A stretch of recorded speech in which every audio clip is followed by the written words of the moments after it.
شوکت یوسفزئی صاحب، ٹھیک ہے آپ کی پارٹی کے ابھی دیگر مسائل ہیں، لیکن ہمیں کل پرسوں یہ خبر ملی، شفیع جان نے ہمیں بتایا کہ پیپلز پارٹی کی ایک اعلیٰ شخصیت نے تحریک انصاف سے رابطے کیے ہیں۔ اب بڑے معنی خیز انداز میں انہوں نے یہ بات کہی تھی۔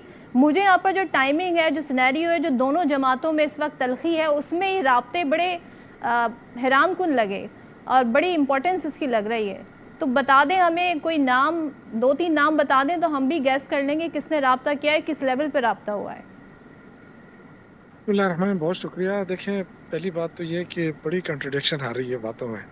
الیاس صاحب میرے لیے بہت محترم ہے، لیکن ایک طرف وہ الزام لگا رہے ہیں، اس وقت تو پی ٹی آئی الیکشن میں نہیں ہے، لیکن الزام لگا رہے ہیں وہ پیپلز پارٹی کے اوپر، پھر یہ توقع بھی کر رہے ہیں کہ پیپلز پارٹی کہیں نہیں جائے گی۔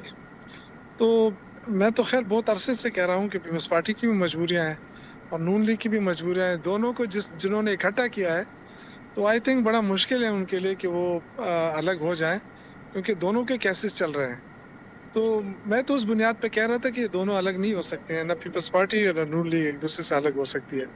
اب مسئلہ یہ ہے کہ جو کچھ انہوں نے گلگت بلتستان میں کیا، پھر آزاد کشمیر کے اندر کیا، تو اس سے تو یہ طے ہو چکا ہے کہ یہ لوگ دھاندلی کے ذریعے ہی الیکشن کراتے ہیں، کوئی ان کے پاس اور کوئی ذریعہ ہے نہیں۔ دوسرا یہ کہ ملک کے ڈیلیوری کی بات کرتے ہیں، بڑا عجیب لگا مجھے کہ جی ہم نے منشور پیش کیا ہے کہ جی ہم نے لاہور بنا دیا ہے، اور پھر یہ کہ بولا کہ کراچی میں تو کچھ بھی نہیں ہے، فلاں میں کچھ بھی نہیں ہے۔ لیکن مجھے بڑی حیرت ہو رہی ہے، یہ 10ویں باری ہے غالباً نون لیگ کی پنجاب کے اندر۔ آج بھی مریم صاحبہ جب کہتی وہ کہتی ہے میں اسپتالوں کو ٹھیک کروں گی، میں پارک بناؤں گی، میں فلاں بناؤں گی۔ تو یہ جو 9 باریاں لے چکے تھے کہ والد صاحب اور چاچا صاحب، تو کیا انہوں نے کچھ بھی نہیں کیا پنجاب کے اندر؟ اب سب مریم نواز صاحبہ ہی کر رہی ہیں۔ تو اس سے بڑا وہ بھئی وہ لگتا آپ ہے کے کہ 13 سال پنجاب بھی کی گنا مثال، سکتے ہیں آپ کو شوکت صاحب، مجھے جی رابطے جی بتا دیں وراثت تو میں پیپلز دیکھیں پارٹی نا، کے آپ سے کیا رابطے ہیں۔ الحمدللہ وہاں ہمیں دھاندلی کی ضرورت نہیں پڑ رہی ہے نا۔ دیکھیں نا، آپ لاکھ گالیاں دیں پیپلز پارٹی کو، لاکھ کرپٹ کہیں، سب کچھ کہیں، لیکن سندھ کے اندر تو پیپلز پارٹی کو ووٹ مل رہے ہیں نا۔ تو یہاں دیکھیں خیبر پختونخوا میں ہمیں ووٹ مل رہے ہیں، یہ ہم پہ کوئی احسان نہیں کر رہے ہیں، یہ کہہ رہے آج ہیں کہ جی پہلی ہم نے بار تو آپ بڑا کے منہ احسان سے کیا پیپلز ہے۔ پارٹی کی تعریف سن رہی ہوں۔ میں تعریف کی بات نہیں کر رہا ہوں، یہ حقیقت ہے، چاہے ہم لاکھ اس کا اختلاف کریں کہ اندرونی سندھ میں لوگ پیپلز پارٹی کو یہاں پہ ووٹ دیتے ہیں۔ قربتیں بڑھ رہی ہیں، مجھے ایسا لگ تو رہا ہے۔ دیکھیں، آپ نے شروع میں بات کی کہ جی کسی نے رابطہ کیا ہے، بالکل کیا ہے، بڑی اعلیٰ شخصیت نے کیا ہے، لیکن چونکہ ہمیں منع کیا گیا ہے اور بہت اہم شخصیت ہے وہ، انڈائریکٹلی رابطہ ہوا ہے۔ دیکھیں، یہ نہیں کہ کوئی ہم پاکستان کے خلاف کوئی سازش کر رہے ہیں۔ دیکھیں، یہ اس وقت آپ دیکھیں کہ گورنر کے پی کنڈی صاحب سے تو ہے پیٹرول، رابطے، انہوں نے تو نہیں کیا دیکھیں، رابطہ۔ نہیں نہیں نہیں نہیں نہیں نہیں، پر یہ سندھ کی ایک اعلیٰ شخصیت نے کیا ہے، یہ بھی میں آپ کو بتا دوں۔ اور دوسری بات یہ کہ دیکھیں انہوں نے کچھ ڈیلیور نہیں کیا ہے نا۔ عمران خان کے 3.5 سال ایک طرف رکھیں اور ان کے 4 سال ایک طرف رکھیں، انہوں نے 42,000 ارب کا قرضہ لیا ہے۔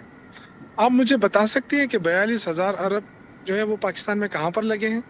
اور یہ کہتے ہیں کہ ہم تو بس اب آئی ایم ایف کو اب خیر آباد کہنے والے ہیں۔ انہوں نے تو ابھی کیا کہتے ہیں، امریکہ سے ابھی انہوں نے پیسے مانگے 10 ارب ڈالر، اور اسی طرح سعودی عرب سے کہا کہ ہمیں پیٹرول دیں قرض کا، اسی طرح چائنا سے کہا کہ ہمارے جو ہے نا وہ سی پے کے جو وہ ہے وہ ڈیلے کریں۔ دیکھیں مسئلہ یہ ہے کہ ایک طرف یہ کچھ اور کہتے ہیں، دوسری طرف عوام کو 1 چلیں روپے کا ریلیف تو یہ دے نہیں پا رہے ہیں۔ 1 روپے کا ریلیف ٹھیک ہے۔ تو دیتے نا، آپ 200 روپے پیٹرولیم لیوی پہ آپ نے وصول کر رہے ہیں، کس خوشی میں؟ اگر آپ اتنا بڑا ٹیکس وصول کر رہے ہیں، چلیں بجلی کے بل آپ لے رہے ہیں، اس پہ ٹیکس لگا رہے ہیں۔ ہاں، صدب، میں نے آپ کو اس دن بھی کہا تھا کہ میرے بھائی بیٹھے ہوئے ہیں، دونوں بیٹھے ہوئے ہیں، دونوں حکومت میں تھے کسی وقت، ایک بجلی کے بل میں ایک ایکسٹرا ٹیکس ڈالا گیا ہے، ایک فردر ٹیکس ڈالا گیا ہے۔ میں نے اس کا پورا معلومات کی، 308 ارب روپے صرف ان 2 ٹیکسوں سے وصول ہوئے ہیں۔ مجھے کوئی جسٹیفیکیشن دے سکتا ہے کہ ایکسٹرا ٹیکس کیا ہے بجلی کے بل میں اور یہ فردر ٹیکس کیا ہوتا ہے؟ اور جو میں یہ 308 پوچھ ارب روپے لیتی یہ ہوں کہاں شوکت گئے؟ صاحب کہ ایکسٹرا ٹیکس یہ کیا پیسے ہے کہاں جا اور رہے یہ پیسے کہاں جا رہے ہیں؟ یہ سوال پوچھوں گی، کس کی طرف جانا چاہیں گے؟ اب آپ کے پاس تو بڑے آپشنز آ گئے ہیں شوکت یوسفزئی صاحب۔ دیکھیں، پہلی بات تو یہ ہے نا، میرے بھائی نے اتنے اپنے فوائد گنوائے، اتنے فائدے گنوائے اس حکومت بنانے کی، لیکن جب آپ مڑ کے دیکھتے ہیں تو عوام چیخ رہی ہے، عوام رول رہی ہے۔ یہاں پہ کیا آزاد کشمیر اور گلگت بلتستان ہم سے بہت دور ہے، کیا ان کو نہیں پتا ہے؟